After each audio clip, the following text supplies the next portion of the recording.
Mon pouvoir s'accomplit dans la faiblesse.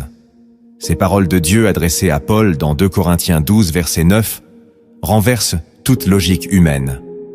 Et si ce lieu où tu te sens brisé, vidé, à bout de souffle, était justement l'atelier secret du Très-Haut, là où tu vois une impasse, lui voit une fondation.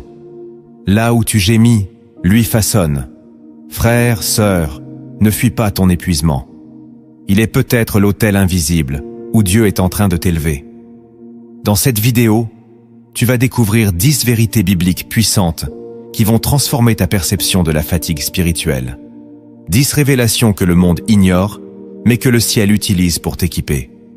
Abonne-toi dès maintenant à Lumière en Christ. Aime cette vidéo. Et reste bien jusqu'à la fin car une prière t'attend. Et si tu crois que Dieu est en train de reconstruire quelque chose en toi, écris en commentaire « Je suis dans ses mains ». Lorsque le prophète Élie s'effondra sous le genêt, épuisé, suppliant Dieu de reprendre sa vie, ce n'était pas la fin de son appel, mais le commencement d'une nouvelle onction. Dans 1 Roi 19, Dieu ne le condamne pas. Il le nourrit, le restaure, puis le renvoie avec une mission encore plus grande.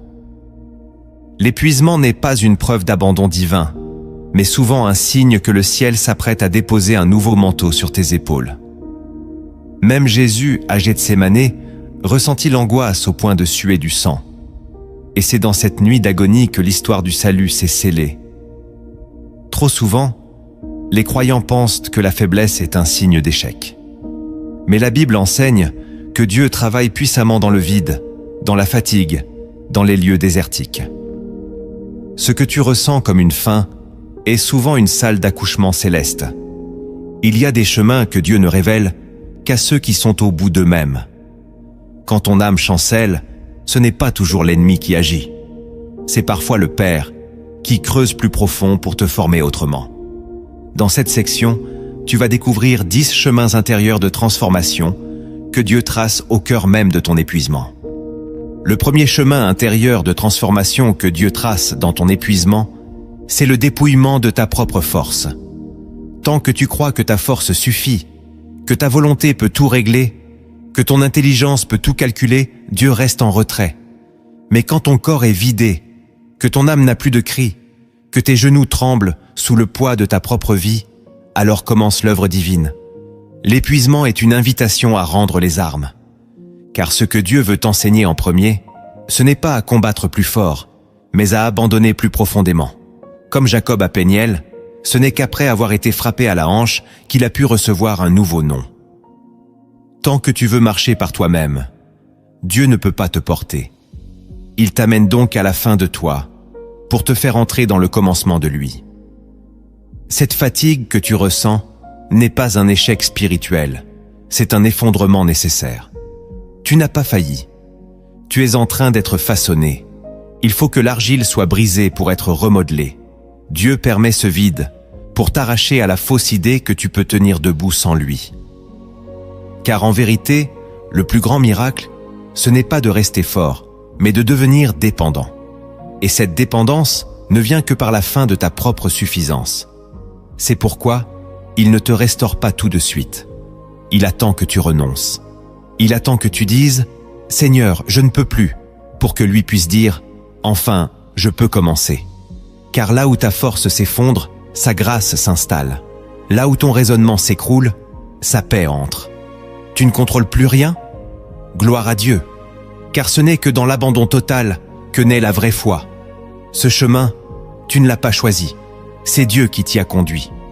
Non pour t'écraser, mais pour te délivrer de toi-même. Le deuxième chemin intérieur de transformation que Dieu trace dans ton épuisement, c'est le redressement de ta posture spirituelle. Il y a des saisons où tu pries encore, mais ton cœur s'est affaissé. Tu parles de Dieu, mais ton esprit est à genoux, blessé, usé par des batailles invisibles. Dieu le voit.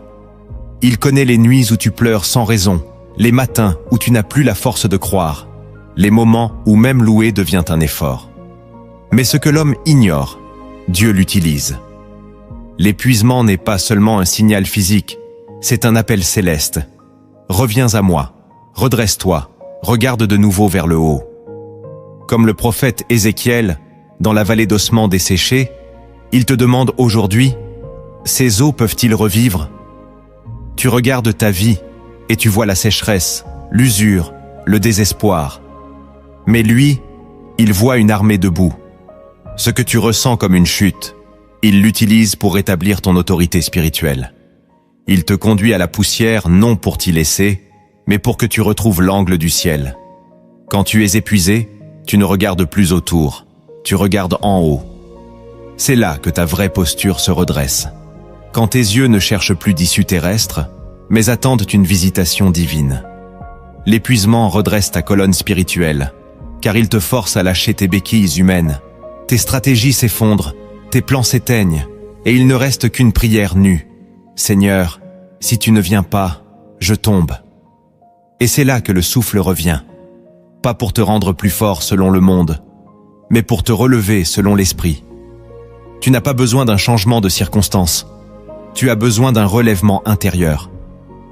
L'épuisement te pousse à rechoisir la foi comme fondement. Ce chemin n'est pas un détour, c'est une réorientation divine. Dieu est en train de repositionner ton âme dans l'humilité, la dépendance et l'espérance. Le troisième chemin intérieur de transformation que Dieu trace dans ton épuisement, c'est la purification silencieuse de ton cœur. Il y a en toi des désirs, des ambitions, des attachements que seul le feu de la fatigue peut brûler. Ce feu ne vient pas pour détruire, mais pour purifier.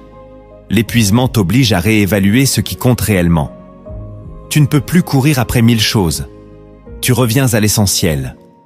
Dieu utilise cette faiblesse pour retirer le superflu, les intentions mélangées, les fuites émotionnelles que tu appelais prière. Ce que tu croyais être foi était parfois une agitation, une pression de performance spirituelle. Alors, il permet que ton énergie se vide, pour que ton cœur devienne limpide. Ce n'est plus ta voix que tu veux entendre, ni celle des autres, mais la sienne. Il te rend sensible à sa présence en réduisant le volume de tout le reste. Cette purification est douloureuse, car elle expose tes faux motifs, tes dépendances secrètes, tes idoles invisibles. Mais elle est nécessaire, car un cœur purifié dans l'épuisement devient un réservoir de feu quand la présence revient. Comme le peuple d'Israël dans le désert, Dieu te fait passer par l'assèchement pour te séparer de l'Égypte intérieure, de ces habitudes qui vivent en toi, même si tu es déjà sorti.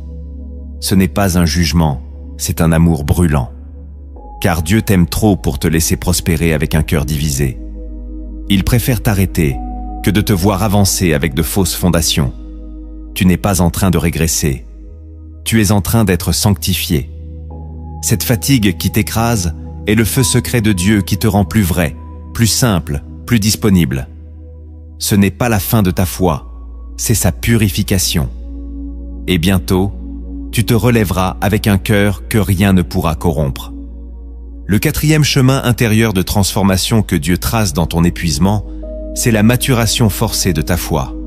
Tant que tout va bien, ta foi reste intellectuelle, basée sur des concepts, des versets, des habitudes. Mais quand l'épuisement frappe, tu es dénudé. Et dans ce dépouillement, ta foi cesse d'être une idée et devient une survie. Tu ne crois plus par habitude. Tu crois parce que tu n'as plus que cela. Ce n'est plus un choix de confort, c'est une nécessité vitale. Comme Job qui s'écrie « Même s'il me tue, je continuerai d'espérer en lui », tu apprends une foi qui n'a pas besoin de preuves pour respirer. Cette foi-là ne se développe pas dans les bénédictions visibles, mais dans le silence de Dieu. Quand tu pries et que rien ne change, quand tu cries et que le ciel semble fermé, c'est là que ta foi mûrit. Elle cesse de dépendre des réponses. Elle devient une fidélité. Ce que Dieu fait dans ton épuisement, c'est d'arracher les racines superficielles de ta foi pour en planter de profondes. Il te confronte à l'absence pour que tu t'enracines dans sa promesse. Il retire les émotions pour que tu t'appuies sur sa parole. Il permet la sécheresse pour que tu perçoives la source invisible. Tu ne vis plus par sensation, mais par révélation. Et cette foi mature, le monde ne peut pas la comprendre. Car elle continue d'avancer même sans lumière. Elle tient debout même sans soutien. Elle adore même dans les larmes. C'est cette foi-là que Dieu construit en toi. Ce n'est pas la foi qui réclame, c'est la foi qui demeure. Et quand elle aura grandi, plus rien ne pourra la déraciner. Le 5e chemin intérieur de transformation que Dieu trace dans ton épuisement, c'est l'éveil de ta vraie identité spirituelle. Tu croyais te connaître, mais la fatigue a mis en lumière des facettes de toi que tu ignorais. Des peurs, des fuites, des fragilités, mais aussi des forces que tu n'avais jamais vues. L'épuisement agit comme un miroir sans filtre. Il t'arrache à tes rôles, à ton image, à ton personnage. Tu n'es plus le leader, le parent, le travailleur. Tu es juste un fils, une fille, vulnérable, face à ton père. Et c'est dans cet état nu que Dieu te révèle qui tu es vraiment. Non pas ce que tu fais, mais ce que tu es. Il retire les titres, les responsabilités, les pressions, pour que tu te tiennes devant lui sans décor, sans masque. Car ton identité ne se construit pas sur tes performances, mais sur son regard. Et ce regard, tu ne le rencontres pleinement que dans la fatigue, quand tout s'efface. Dieu t'utilise l'épuisement pour briser l'illusion de contrôle, pour t'arracher à cette identité façonnée par les autres, par les attentes, par la peur de décevoir. Tu n'as plus rien à prouver, tu n'as qu'à recevoir. Et ce que tu reçois, c'est une parole fondatrice. Tu es mon fils, ma fille bien-aimée. Écris-le maintenant en commentaire, proclame-le. Je suis dans ses mains. Ce n'est pas une phrase, c'est une vérité qui restaure. Car ta vraie force ne vient pas de ce que tu accomplis, mais de ce que tu es en Christ. Et ce que tu es, personne ne peut te l'enlever. Même l'épuisement le confirme. Tu es toujours debout. Le 6e chemin intérieur de transformation que Dieu trace dans ton épuisement, c'est la restauration de ton intimité avec lui. Il arrive que, dans l'agitation du service, dans la course du quotidien, tu perdes sans t'en rendre compte la proximité du cœur de Dieu. Tu pries encore, tu sers encore, mais quelque chose s'est refroidi. Tu es devenu fonctionnel, mais distant. Alors Dieu utilise l'épuisement pour t'isoler, non pour te punir, mais pour te retrouver. Il t'éloigne du bruit, il ferme les portes, il ralentit ton pas, parce qu'il veut que tu le redécouvres. L'épuisement t'arrache aux activités pour te ramener à la présence. Comme Marie assise aux pieds de Jésus pendant que Marthe s'agite, Dieu te rappelle que l'essentiel n'est pas ce que tu fais pour lui, mais ce que tu reçois de lui. Et parfois, il permet l'effondrement extérieur pour reconstruire la communion intérieure. Car la vraie force d'un croyant ne vient pas de ses œuvres, mais de sa connexion invisible au cœur du Père. Dieu veut que tu redeviennes un adorateur, pas seulement un soldat. Que tu réapprennes à l'écouter, pas seulement à le représenter. Ce silence que tu vis, cette sensation d'abandon, c'est peut-être l'endroit exact où il te parle plus fort qu'avant. Mais tu ne l'entendais pas. Alors il a permis que tout s'éteigne, pour que sa voix devienne ton seul repère. Dans l'épuisement, tu retrouves la douce brûlure de sa présence, la tendresse de son regard, l'onction qui descend quand il n'y a plus que lui. Ce n'est pas une punition, c'est un rendez-vous secret. Et quand cette intimité était restaurée, tu ressors transformé, plus lucide, plus vrai, plus connecté. Tu ne vis plus pour l'approbation des hommes, mais pour la voix que tu entends dans le secret. C'est là que Dieu te reconstruit. Le 7e chemin intérieur de transformation que Dieu trace dans ton épuisement, c'est la reconfiguration de ta vision. L'épuisement n'affecte pas seulement ton énergie, il trouble aussi ta perception. Tu regardes ta vie et tu ne vois que des ruines. Tu vois les prières non exaucées, les efforts non récompensés, les saisons de silence. Tu te dis que tout est fini. Mais ce que tu appelles la fin est parfois un début déguisé. Dieu utilise l'épuisement pour retirer les filtres de l'illusion, pour t'obliger à voir autrement. Il détruit ta manière humaine d'évaluer ta vie. Tu croyais que c'était un échec. Il te montre que c'était un passage. Tu pensais avoir été abandonné. Il te révèle que tu étais préservé. Ce moment de flou est une opportunité divine pour que tu vois selon l'esprit et non selon la chair. Comme Élisée qui prie pour que son serviteur voie les armées célestes autour d'eux, Dieu veut t'ouvrir les yeux sur l'invisible. Mais avant d'ouvrir tes yeux spirituels, il ferme parfois tes yeux charnels. Il te retire les repères humains, les modèles extérieurs, les comparaisons sociales, pour que tu vois ce qu'il fait dans l'invisible. L'épuisement devient alors une transition de regard.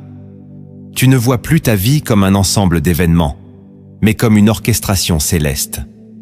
Chaque douleur devient une semence. Chaque silence devient une préparation. Chaque retard devient un enseignement. Ce que Dieu t'offre dans la fatigue, c'est une nouvelle vision. Pas une vision pour faire, mais une vision pour comprendre. Tu ne regardes plus pour contrôler, tu regardes pour discerner.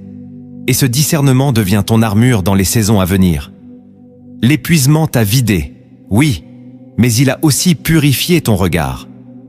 Le 8e chemin intérieur de transformation que Dieu trace dans ton épuisement, c'est la consolidation de ton autorité spirituelle. Il y a des combats que tu traverses, non parce que tu es faible, mais parce que tu es appelé à régner.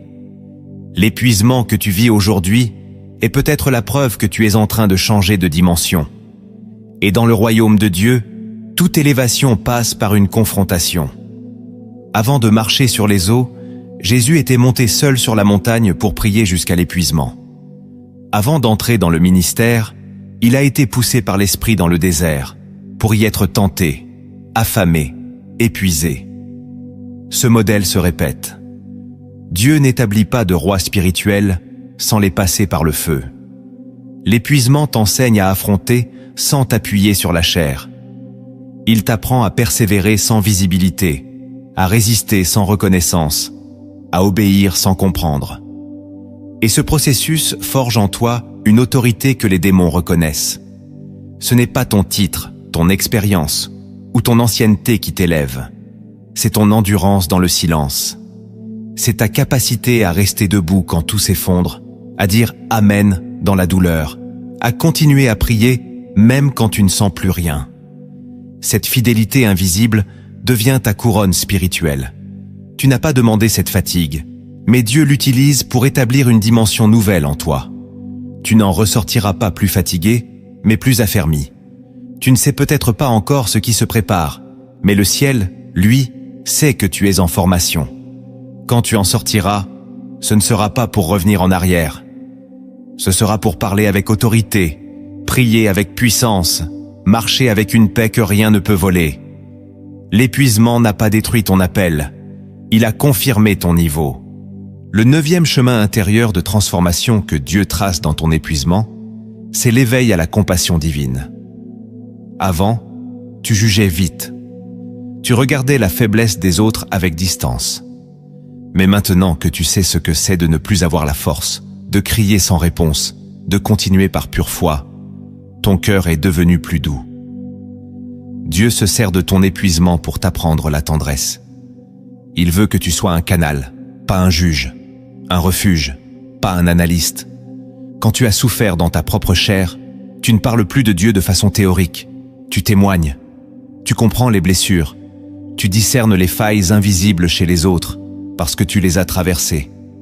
Et tu ne condamnes plus, tu accueilles. Cette compassion que Dieu fait naître en toi est précieuse. C'est elle qui te rend utile, accessible, humain. Ce que l'Église oublie parfois, Dieu le restaure dans ton cœur fatigué. L'amour qui console, la douceur qui guérit. Tu n'as plus besoin d'être parfait, tu as besoin d'être vrai. Et c'est dans ton épuisement que Dieu te rend plus vrai. Tu n'es plus là pour prouver quoi que ce soit. Tu es là pour incarner le Christ. Et Christ, c'est aussi celui qui pleure avec ceux qui pleurent, qui tend la main à ceux que tous rejettent. Ce que Dieu produit en toi dans cette saison, c'est un cœur semblable au sien. Et ce cœur, il l'a forgé dans la douleur, pour qu'il devienne un refuge pour les autres. Tu ne pries plus de la même manière. Tu parles avec plus de grâce. Tu regardes avec plus de lumière. Car tu as connu l'obscurité. L'épuisement a réveillé ta compassion. Et cette compassion est une puissance spirituelle. Le 10e chemin intérieur de transformation que Dieu trace dans ton épuisement, c'est la renaissance de ta mission.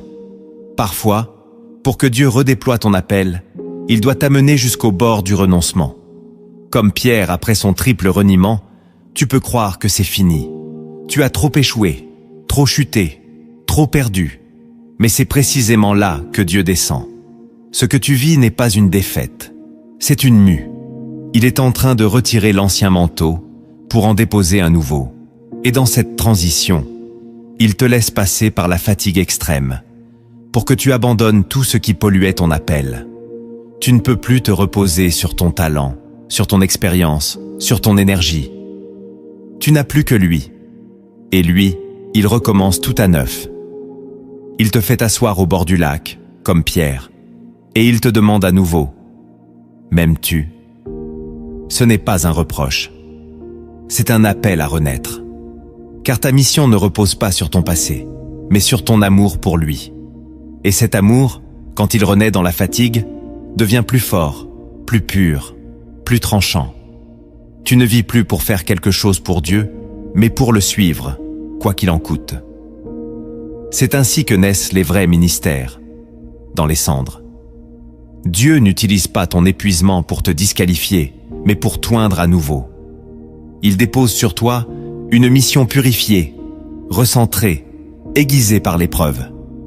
Tu pensais avoir perdu ton appel? Non. Il était en train de mûrir. Et maintenant Dieu dit, « Lève-toi, je t'envoie. » Il existe des lumières dans la parole que seuls ceux qui marchent dans la vallée peuvent percevoir. Quand tout s'efface autour de toi, c'est là que la parole commence à briller autrement. Dans cette section, tu vas découvrir 10 lumières cachées des Écritures, que Dieu n'ouvre qu'aux âmes blessées, silencieuses, mais encore disponibles. La première lumière cachée des Écritures, c'est que Dieu parle fort dans le silence.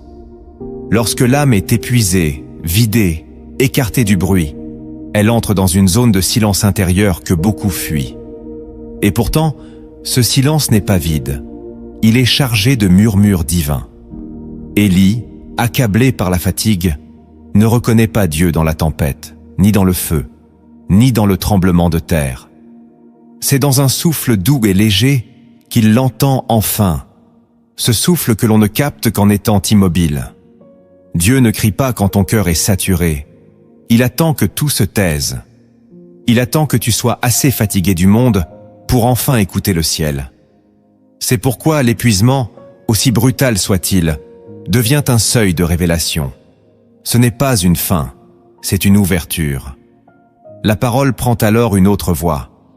Elle ne vient plus par obligation ou habitude, mais comme une brèche dans l'obscurité.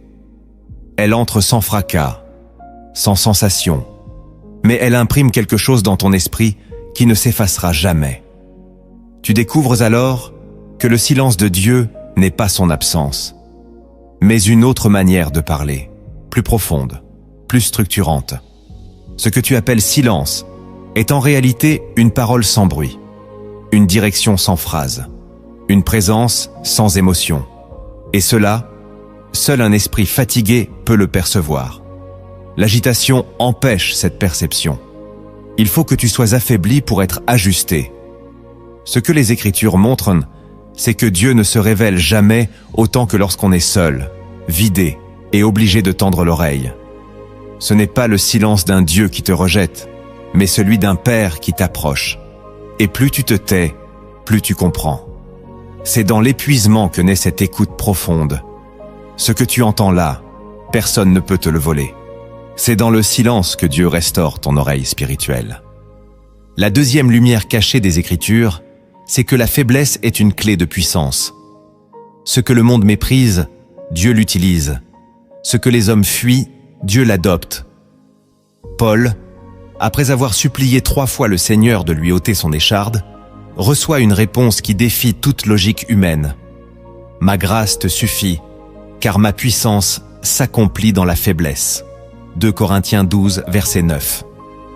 Ce verset n'est pas une consolation passagère, c'est une vérité structurante.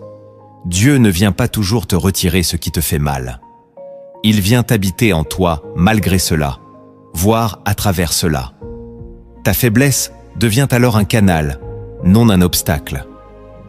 Elle est le lieu où la grâce descend avec le plus de précision. Plus tu t'appuies sur ta force, plus tu bloques le flux de Dieu. Mais plus tu acceptes tes limites, plus il agit librement. Ce paradoxe est central dans les Écritures. Les rois choisis par Dieu étaient souvent les plus petits. Les prophètes étaient les plus tourmentés.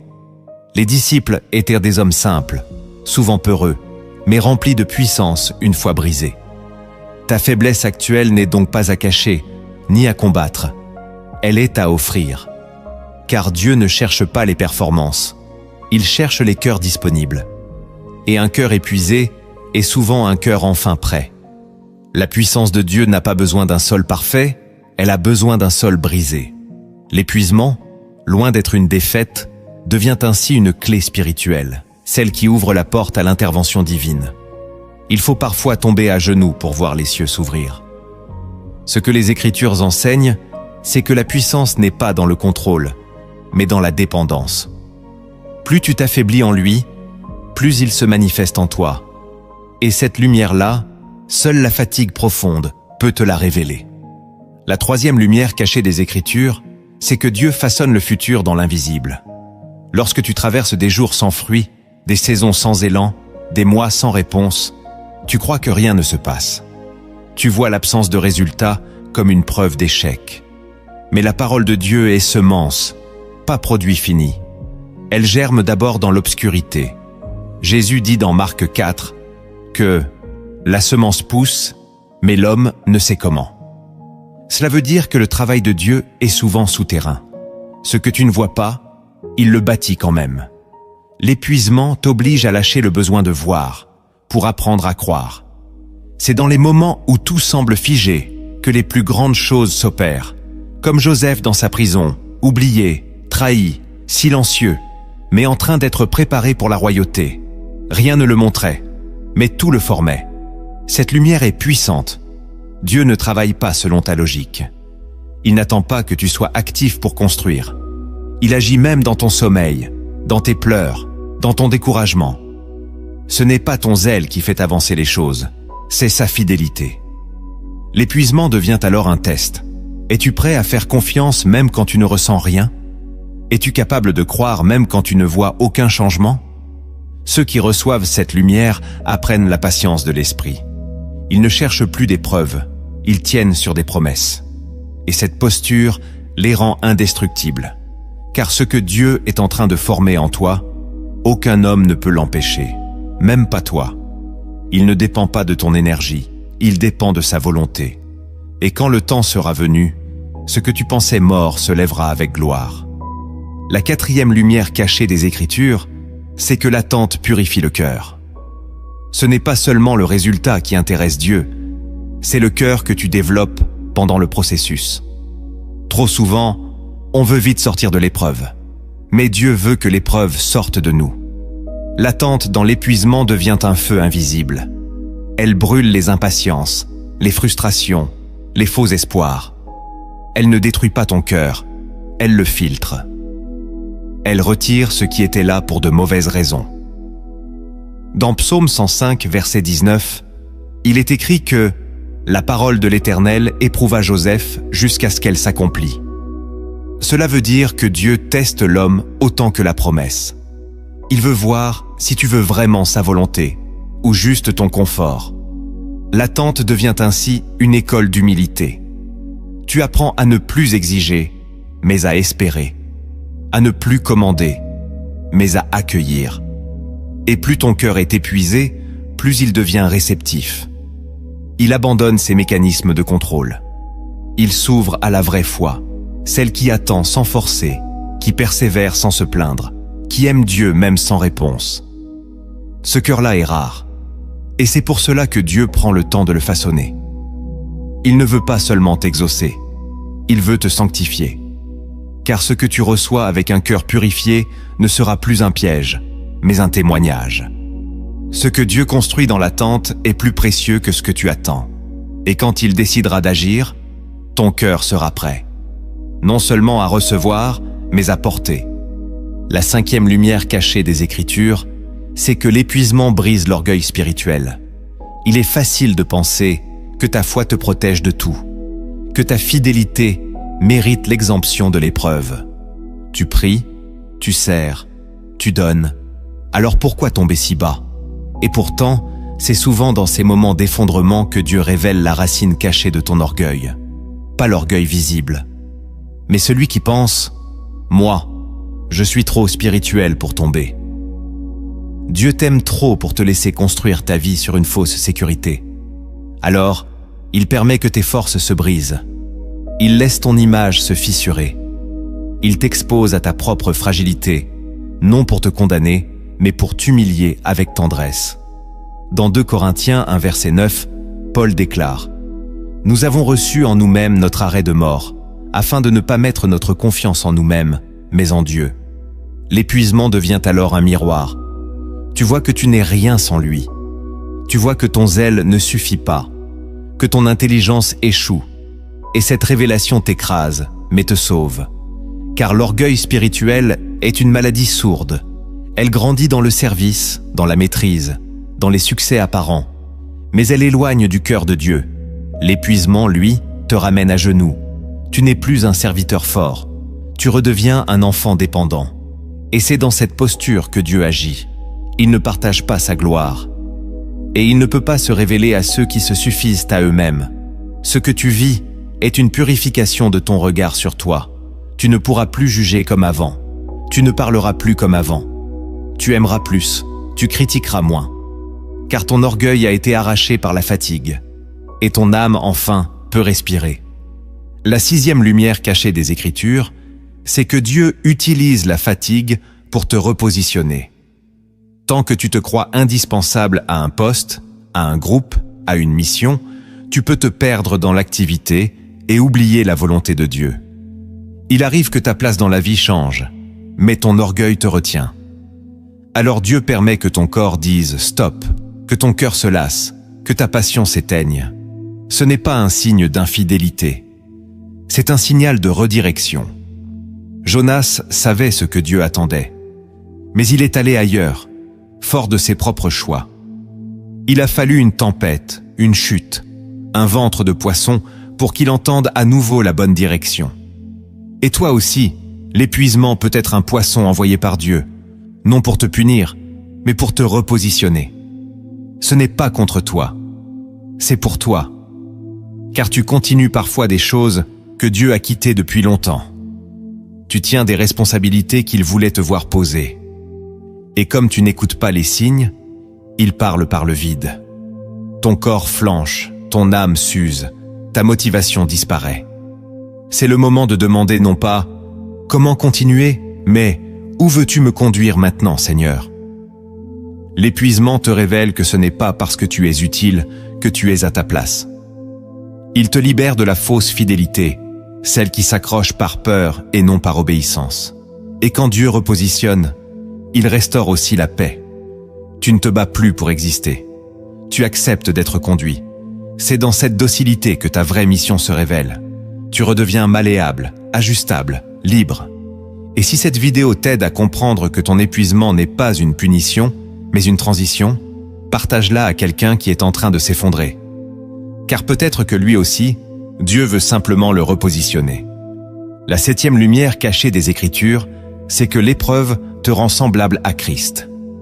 Il est écrit que Jésus a appris l'obéissance par les choses qu'il a souffertes. Hébreux 5, verset 8. Ce verset est un choc. Le Fils de Dieu n'a pas appris par la gloire, mais par la douleur. Il n'a pas grandi dans la facilité, mais dans l'épreuve. Et si c'est ainsi pour lui, comment pourrais-tu croire que ta croissance spirituelle passera par un autre chemin? L'épuisement n'est pas une anomalie de ta foi. C'est une participation à l'école du Maître.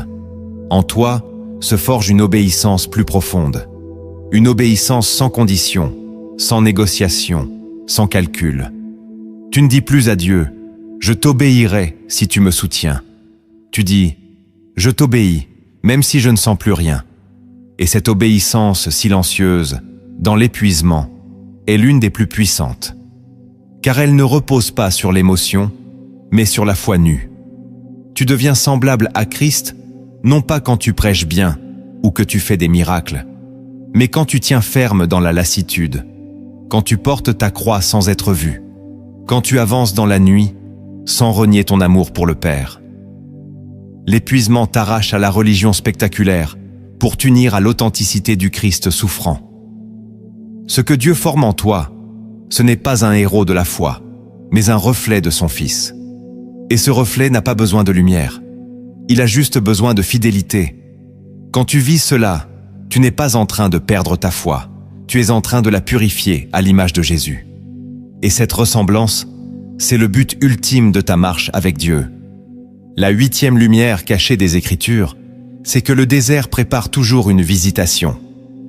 Dans la logique divine, chaque passage par le désert annonce une intervention céleste.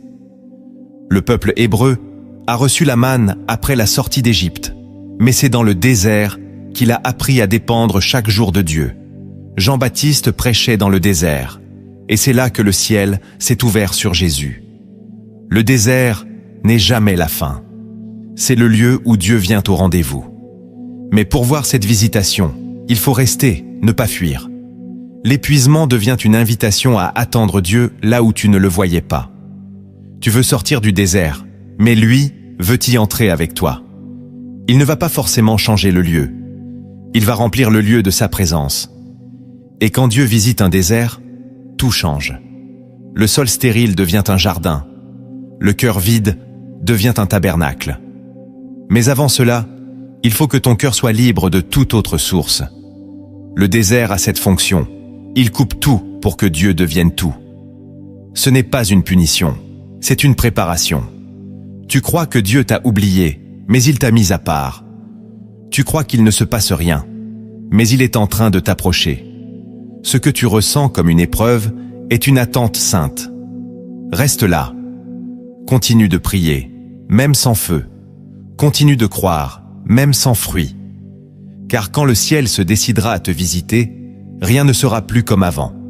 Ta fatigue précède toujours un mouvement de Dieu. La 9e lumière cachée des Écritures, c'est que la foi sans résultat est un feu qui purifie.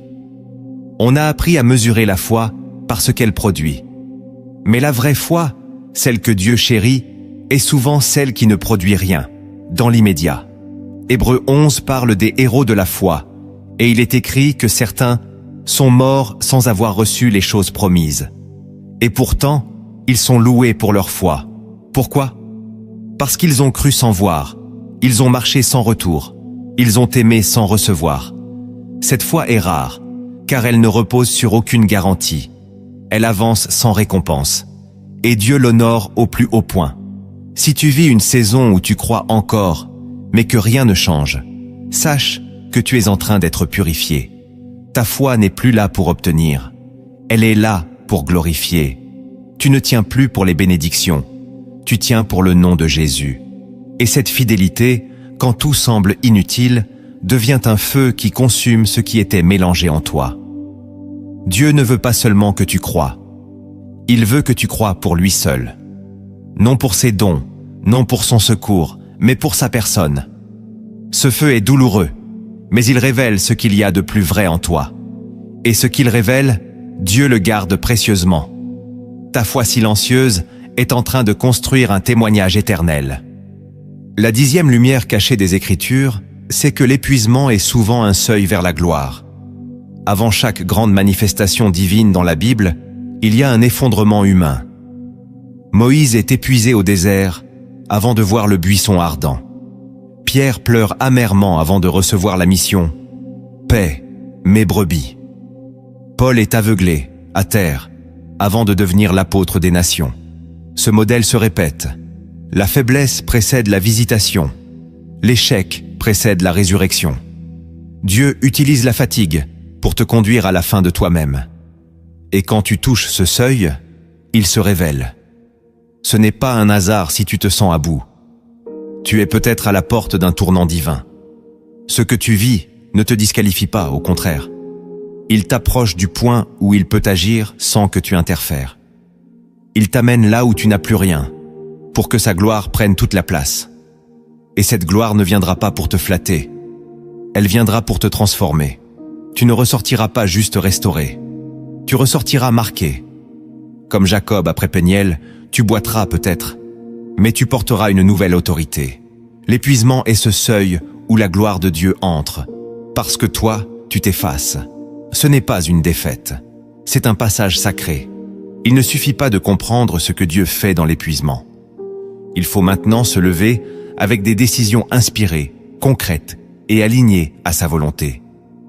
Ce sont ces choix, souvent silencieux mais profonds, qui déclenchent la restauration. Voici 7 décisions prophétiques de relèvement que tu peux poser une par une pour renaître avec le Christ. La première décision prophétique de relèvement, c'est de refuser que la fatigue définisse ta destinée. Quand tu es épuisé, tu commences à croire que ta vie entière va ressembler à cet instant de vide. Tu regardes ton avenir avec les yeux de ton présent. Tu projettes ta douleur sur demain.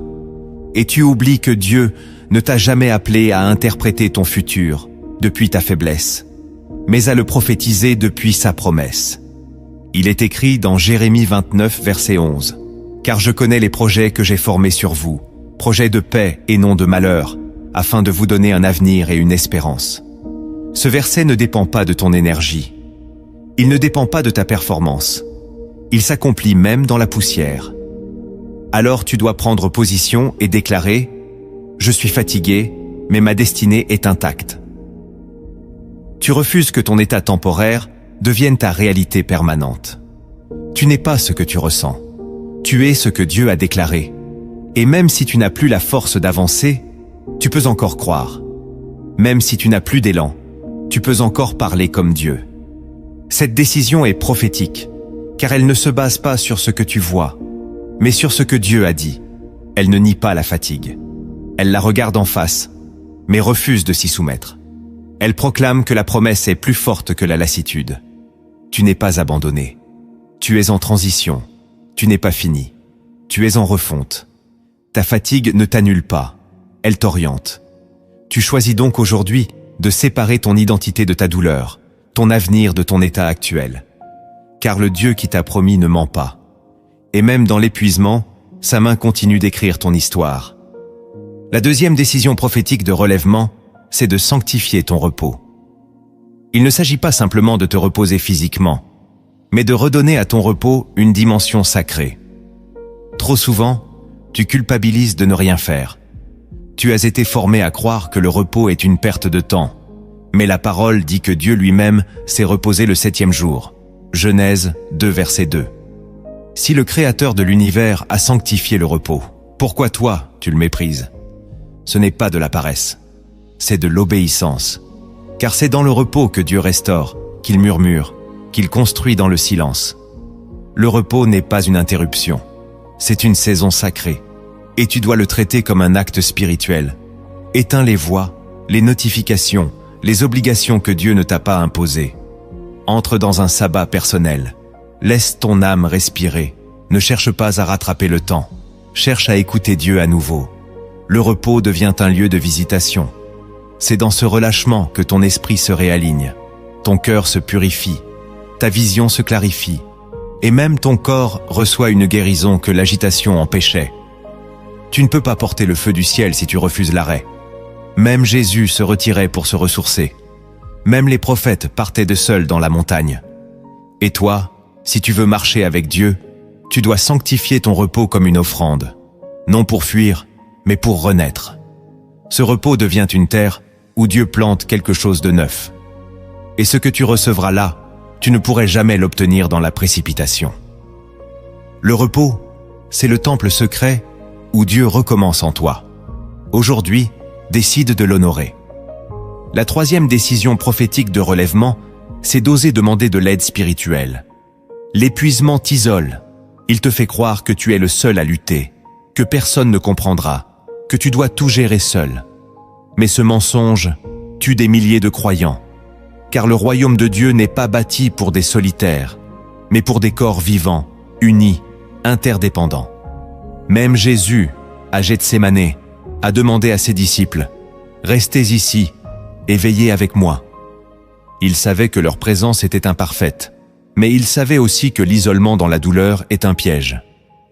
Il est écrit dans Galates 6, verset 2 « Portez les fardeaux les uns des autres. Tu n'es pas faible parce que tu demandes de l'aide. Tu es sage, tu es obéissant. Dieu t'a placé dans un corps spirituel pour cela. Et aujourd'hui, tu dois faire le choix prophétique de tendre la main. Pas forcément à tous, mais à quelqu'un. Un frère, une sœur, un mentor, un pasteur. Quelqu'un qui peut prier avec toi, pleurer avec toi, t'écouter sans te juger. Ce pas est humiliant, oui, mais il est sanctifiant. Car Dieu résiste aux orgueilleux, mais il élève les humbles. Et demander de l'aide, c'est reconnaître que tu es limité, mais que tu veux guérir. Ne laisse pas la honte ou l'orgueil t'étouffer. Tu ne peux pas guérir seul si Dieu a prévu la guérison dans le lien. Parle, libère, confesse, ouvre ton cœur, et tu verras que cette fragilité avouée deviendra une force libérée. L'ennemi veut te faire croire que tu perdras la face. Mais Dieu, lui, t'élèvera dans le secret. Car c'est dans la vulnérabilité que la puissance de la communauté se manifeste. Ce que tu vis n'est pas un scandale, c'est un appel à l'unité. La 4e décision prophétique de relèvement, c'est de rétablir ton autel personnel. L'épuisement te fait souvent abandonner la prière ou la transformer en routine vide. Tu ne pries plus par foi, tu pries par habitude. Tu ne cherches plus sa présence, tu récites des mots. Et ton âme le sent. Elle gémit sans force. Mais il est temps de reconstruire l'autel. Non pas avec des grandes phrases, mais avec la sincérité. Reviens à ce lieu où tu parlais à Dieu comme à ton Père. Reviens à cette intimité que les obligations ont étouffée. Il est écrit dans Lévitique 6, verset 13. « Le feu brûlera continuellement sur l'autel, il ne s'éteindra point. » Ce feu, ce n'est pas l'émotion. C'est la constance, c'est la fidélité du cœur. Même fatigué, même vide. Tu ne reconstruis pas l'autel avec ta force, tu le fais avec ton désir. Un coin dans ta chambre, un moment dans ta journée, une posture de dépendance. Tu n'as pas besoin d'être parfait, tu as besoin d'être vrai.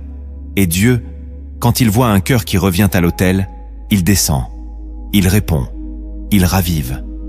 Tu n'es pas trop loin, il attend. Ton feu peut repartir. Même s'il ne reste qu'une braise, il peut souffler dessus. Décide aujourd'hui de rétablir ton lieu d'intimité. Même 5 minutes, même un soupir. Dieu n'attend pas ta performance. Il attend ta présence. Ce feu, c'est ton lien vital. Sans lui, tout s'effondre. Avec lui, tout renaît. La 5e décision prophétique de relèvement, c'est de bénir Dieu au cœur même de ta fatigue. Pas après. Pas quand tout ira mieux. Maintenant. C'est un choix spirituel qui défie la logique humaine. Dire « Seigneur, je te bénis », même dans l'épuisement. C'est ce que Job a fait. C'est ce que David a chanté. C'est ce que Paul et Silas ont proclamé en prison. Il est écrit dans Psaume 34, verset 2. « Je bénirai l'Éternel en tout temps. » Pas seulement dans l'abondance. En tout temps. Même quand le souffle est court. Même quand les larmes coulent. Bénir Dieu dans l'épuisement, c'est déclarer qu'il est au-dessus de ton état. C'est refuser de faire de ta douleur un trône et décider d'adorer quand même. Cette adoration devient une épée, une lumière, un cri prophétique dans la nuit. Elle dit à ton âme, « Tu n'es pas Dieu, Dieu est encore là. » Et cela change tout. Tu ne bénis pas pour fuir, mais pour t'ancrer. Tu reconnais que Dieu ne change pas, même quand toi tu chancelles. Ce choix est puissant. Il rétablit l'ordre spirituel. Il ouvre la voie à la restauration. Car Dieu habite dans la louange de son peuple. Il descend là où on l'élève. Et même si tu es à terre, tu peux encore lever la voix. Tu peux bénir. Tu peux dire « Tu es bon, même ici ». Cette adoration fatiguée est pure. Elle est précieuse. Et Dieu l'honore. C'est maintenant que tu dois le bénir. Pas plus tard. La 6e décision prophétique de relèvement, c'est de proclamer la parole au lieu de ton épuisement. Lorsque la fatigue t'envahit, tes paroles deviennent faibles, fatalistes, négatives. Tu dis ce que tu ressens, ce que tu crains, ce que tu redoutes. Tu parles comme le monde. Tu confesses ta lassitude plus que ta foi. Mais il est écrit dans Proverbe 18, verset 21. « La mort et la vie sont au pouvoir de la langue. » Même dans l'épuisement, ta bouche a un pouvoir. Et Dieu t'appelle aujourd'hui à un retournement prophétique. Tu vas apprendre à parler la parole, non pas pour l'expliquer, mais pour la proclamer. Tu ne dois pas attendre que la force revienne pour dire la vérité. C'est quand tu es à terre que tu dois prononcer ce que Dieu dit. Tu es faible? Déclare. Je puis tout par celui qui me fortifie. Tu es vidé? Dis. L'Éternel est mon berger. Je ne manquerai de rien. Tu es perdu? Confesse. Ta parole est une lampe à mes pieds. Cette discipline est une guerre. Elle te paraît inutile. Mais dans l'invisible, elle déplace des choses. Quand tu parles la parole dans la nuit, elle devient lumière. Quand tu la proclames dans la douleur, elle devient baume. Quand tu la répètes dans l'épuisement, elle devient nourriture. Tu n'as pas besoin de grands discours. Tu as besoin d'une voix fidèle. Ce que Dieu attend, ce n'est pas que tu sois fort. C'est que tu refuses de donner le micro à ta fatigue. Décide aujourd'hui de fermer la bouche à l'accusation et d'ouvrir ta bouche à la vie. Ta force reviendra quand ta parole s'alignera. Et si cette vidéo te parle, écris en commentaire. Je déclare la parole, même dans la fatigue. La 7e décision prophétique de relèvement, c'est de croire que Dieu peut recommencer avec toi. Peut-être que tu as tout gâché. Peut-être que tu as dévié. Peut-être que tu es arrivé à ce niveau d'épuisement parce que tu n'as pas écouté les avertissements, parce que tu as ignoré les signes. Mais sache ceci, Dieu n'abandonne pas son œuvre à mi-chemin. Il est l'alpha et l'oméga. Il ne commence rien qu'il ne puisse racheter. Il est capable de redémarrer là où tout s'est brisé. Dans Joël 2, verset 25, Dieu déclare « Je vous restituerai les années qu'ont dévoré la sauterelle, le grillon, le criquet. » Ce n'est pas une promesse symbolique, c'est un décret spirituel. Dieu peut restaurer des années perdues. Il peut transformer l'épuisement en témoignage. Il peut faire jaillir une nouvelle onction d'un cœur qui s'est cru disqualifié. Tu n'es pas trop loin. Tu n'as pas trop échoué. Tu n'es pas hors délai. Dieu sait comment reprogrammer ta destinée sans effacer ta douleur. Il ne recommence pas en ignorant ton passé. Il recommence en utilisant même tes échecs. Mais il attend une décision, que tu crois à nouveau. Pas avec une foi parfaite, mais avec une foi sincère. Une foi qui ose dire « Seigneur, je t'ai peut-être déçu, mais je suis encore là.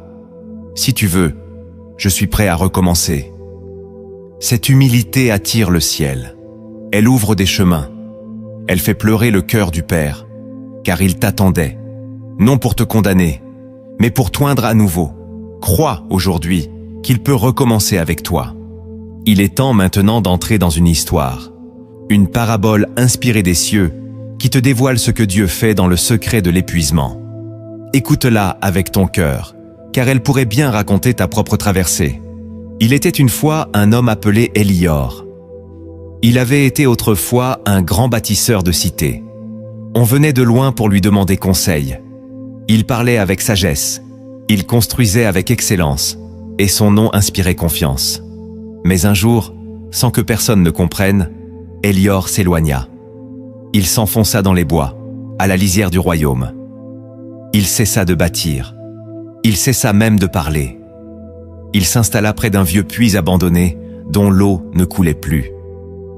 Les passants le voyaient assis là, le regard vide, les mains fatiguées.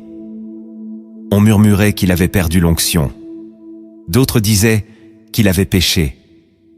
Mais personne ne venait lui parler. Ce que personne ne savait, c'est qu'Elior avait été frappé par une lassitude profonde, un épuisement intérieur que ni le sommeil ni la prière ne parvenaient à guérir. Il avait donné, conseillé, construit pour les autres, mais il avait oublié de boire pour lui-même. Son cœur était devenu un désert, et un jour, même son feu s'éteignit. Un matin, alors que le brouillard recouvrait la clairière, une silhouette s'approcha du puits. C'était un vieil homme en manteau blanc. Il s'assit à côté d'Elior sans dire un mot. Les deux restèrent ainsi de longues minutes, en silence. Puis l'homme dit « Ce puits peut encore couler. » Elior répondit sans force « Il est mort depuis des années. » L'homme sourit doucement et dit « Ce puits n'a pas cessé de couler, c'est toi qui as cessé de creuser. » Élior baissa les yeux. Il avait oublié comment on creuse. Il avait perdu la force. L'homme se leva, lui tendit une petite pioche et dit « 1 coup par jour, c'est tout ce que je te demande. » Puis il disparut dans le brouillard. Le lendemain, Élior frappa une fois la terre. Rien ne se produisit. Le surlendemain, il recommença. Encore rien. Mais il frappa chaque jour, sans motivation, sans conviction. Mais il frappa. Et après plusieurs semaines, une goutte apparut, puis une autre. Et un jour, l'eau jaillit. Ce puits, devenu à nouveau vivant, attira les voyageurs. Et Élior, l'ancien bâtisseur, resta là. Il ne parlait plus comme avant. Mais ceux qui buvaient de son puits disaient « Il n'a plus besoin de parler. On sent que Dieu l'habite. » Cette parabole révèle un mystère précieux. Dieu ne t'a jamais demandé de tout reconstruire en un jour. Il t'a seulement demandé de continuer à frapper la terre, même dans le silence, même dans l'épuisement. Ce que tu crois sec peut encore jaillir. Ce que tu crois fini peut encore guérir. Ce n'est pas ta force qui fait couler l'eau, c'est ta fidélité. Et parfois, un seul geste par jour suffit pour que le ciel considère que tu es resté en marche. Ce que le monde méprise, Dieu le voit. Il récompense le cœur qui frappe encore, même sans y croire. Et il fait jaillir la source quand il voit que tu n'as pas abandonné. N'attends pas d'avoir la force pour recommencer. Recommence et la force reviendra, car le puits est encore là et l'eau n'a jamais cessé de couler. Si tu es arrivé jusqu'ici, sache une chose, ton épuisement n'est pas la fin. C'est une page blanche dans la main de Dieu. Ce que tu as traversé ne t'a pas détruit, il t'a purifié. Ce que tu croyais être une chute était en réalité une préparation. Le Seigneur ne t'a jamais abandonné dans ta fatigue. Il était assis à côté de toi, silencieux, mais à l'œuvre. Il reconstruisait ton être depuis les fondations. Tu n'as pas à comprendre tous les détails. Tu dois seulement croire que ton histoire n'est pas finie. Le ciel veille encore sur toi. Et même si personne ne le voit, Dieu sait combien tu tiens encore debout malgré tout. Maintenant, incline ton cœur pour recevoir cette prière. Car si tu es fatigué, Dieu est prêt à te relever. Et sa force sera parfaite, là où tu es le plus faible. Cette prière n'est pas un simple texte.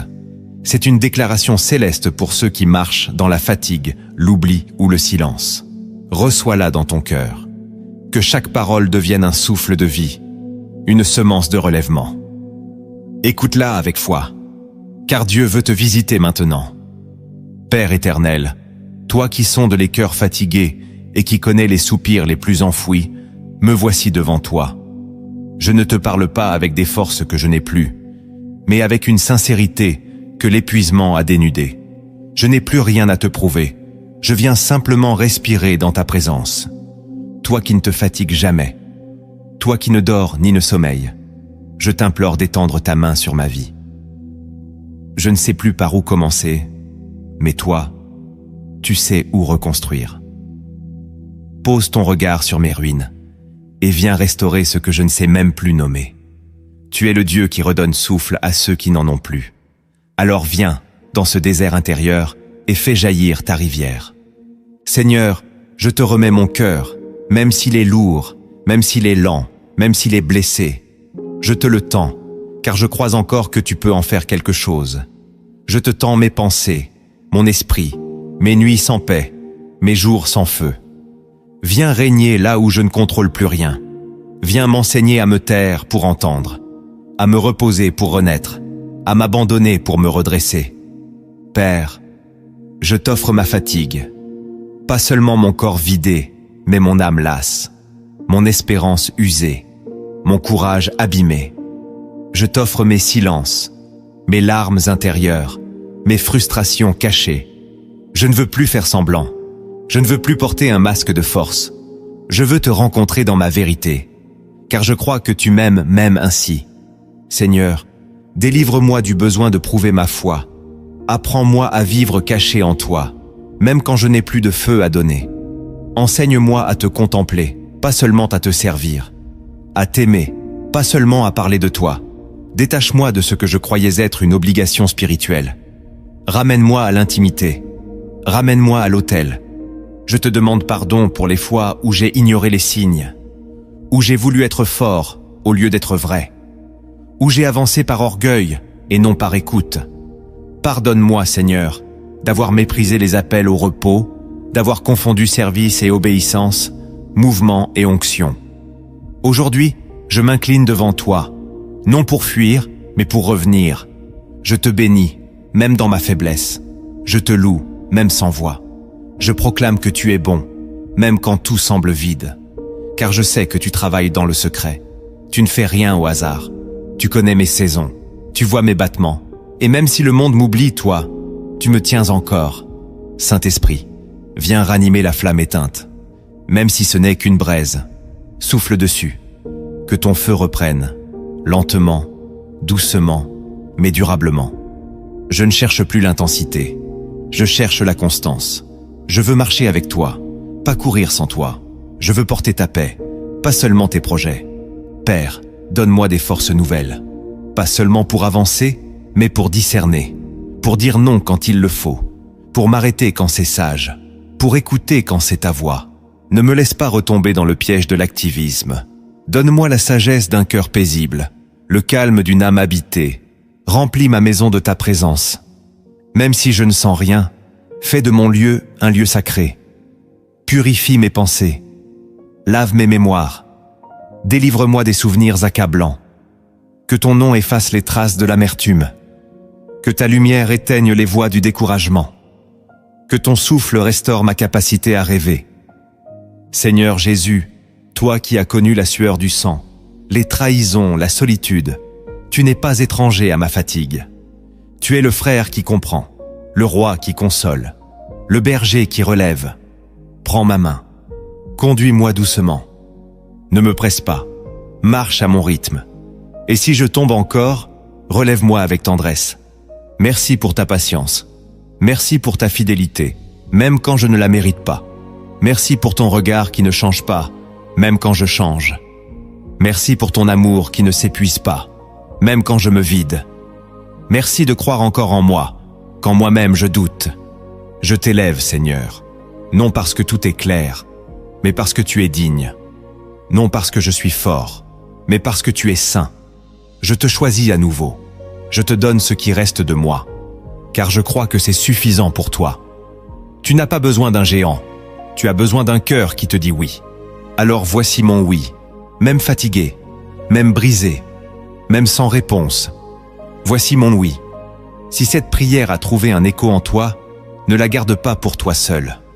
Partage cette vidéo à un frère, à une sœur, à quelqu'un qui lutte en silence.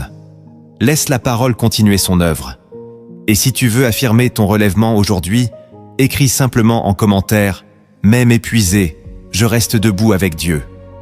Abonne-toi à la chaîne Lumière en Christ et active la cloche, car d'autres messages prophétiques t'attendent pour éclairer ton chemin dans les ténèbres.